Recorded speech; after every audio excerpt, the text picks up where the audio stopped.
Hello നമസ്കാരം. ഇന്ന് നല്ലൊരു നാടൻ ചമ്മന്തിയുടെ റെസിപ്പിയാണ് കാണിക്കാൻ പോകുന്നത്. ഒരു വെറൈറ്റി ചമ്മന്തിയും കൂടിയാണ്. ദോശയുടെ ഇഡ്ഡലിയുടെയൊക്കെ കൂടെ കഴിക്കാൻ പറ്റിയ അടിപൊളി ചമ്മന്തിയാണ് നമ്മളിന്നിവിടെ തയ്യാറാക്കാൻ പോകുന്നത്. അതുമാത്രമല്ല, ഈ ചമ്മന്തി നമുക്ക് 2-3 ദിവസം വരെ കേടുകൂടാതെ പുറത്ത് വെച്ചാൽ പോലും കേടുവരാതെ തന്നെ നമുക്കിത് ഉപയോഗിക്കാൻ പറ്റും. അത്രയ്ക്കും ടേസ്റ്റുമാണ്. അപ്പം നമ്മൾ യാത്രകളൊക്കെ പോവുകയാണെങ്കിൽ, നമുക്ക് ട്രെയിനിലൊക്കെ പോവുകയാണെങ്കിൽ പിറ്റേ ദിവസം രാവിലെ വൈകുന്നേരമൊക്കെ നമുക്കിത് ഉപയോഗിക്കാൻ പറ്റും. അപ്പോൾ നമ്മൾ ട്രെയിനിൽ ഫുഡൊക്കെ ഇഷ്ടപ്പെടാത്തവർക്ക് ഇപ്പോൾ ദോശയും ചമ്മന്തിയും ഇഡ്ഡലിയും ചമ്മന്തിയൊക്കെ ആയിട്ട് നമുക്കിത് കൊണ്ടുപോകാൻ പറ്റുന്നതാണ്. അപ്പം ഇന്ന് നല്ല ചൂട് ദോശയാണ് ഇന്ന് ഞാനിവിടെ തയ്യാറാക്കിയിരിക്കുന്നത്. അപ്പോൾ അതിൻ്റെ കൂടെയാണ് ചമ്മന്തി റെഡിയാക്കിയിട്ടുള്ളത്. അപ്പോൾ കുട്ടികൾക്കൊക്കെ ഭയങ്കര ഇഷ്ടമായിരിക്കും, നല്ല ടേസ്റ്റാണ്. അപ്പോൾ ദോശ ഇവിടെ തയ്യാറായിട്ടുണ്ട്. ഇനി നമുക്കിത് ചമ്മന്തി കൂട്ടിയിട്ട് സെർവ് ചെയ്യാം.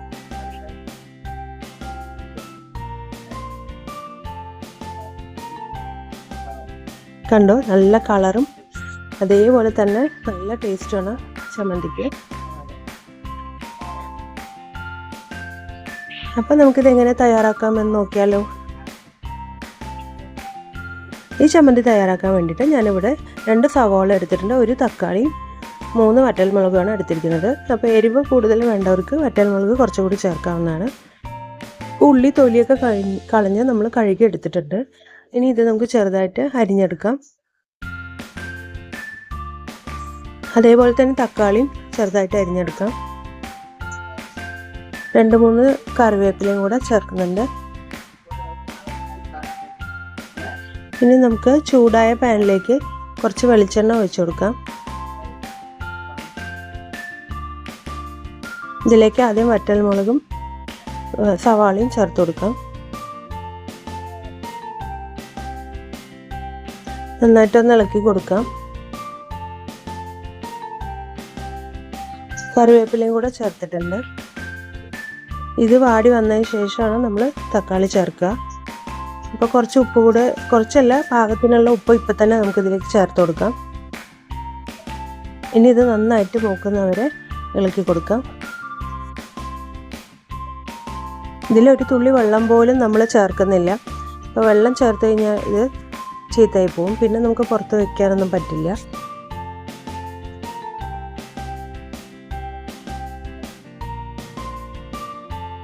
ഇപ്പോൾ നമ്മുടെ സവാള നന്നായിട്ട് മൂത്ത് വന്നിട്ടുണ്ട്. ഇനി നമുക്കിതിലേക്ക് മുളക് പൊടി ചേർക്കാം. കാശ്മീരി മുളക് പൊടിയാണ് ഞാൻ ചേർക്കുന്നത്.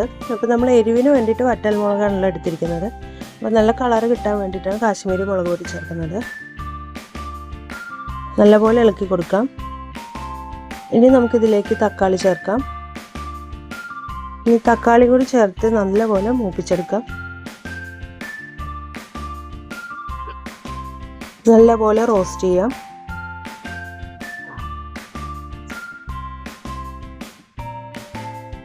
ഇപ്പോൾ തക്കാളിയൊക്കെ നന്നായിട്ട് മൂത്ത് വന്നിട്ടുണ്ട്. ഇനി ഇത് തണുത്തതിന് ശേഷം നമുക്ക് അരച്ചെടുക്കാം. അപ്പോൾ അരയ്ക്കുമ്പോൾ ഒരു തുള്ളി വെള്ളം പോലും ചേർക്കാതെ വേണം അരച്ചെടുക്കാൻ. ഇപ്പോൾ ഇതൊക്കെ തണുത്ത് കഴിഞ്ഞു. ഇനി നമുക്ക് മിക്സിയുടെ ജാറിലേക്ക് ചേർത്ത് കൊടുക്കാം. ഉപ്പ് നമ്മൾ നേരത്തെ ഇട്ടതുകൊണ്ട് ഇനിയിപ്പോൾ ഉപ്പ് ചേർക്കേണ്ട ആവശ്യമില്ല. നല്ലപോലെ അരച്ചെടുക്കാം.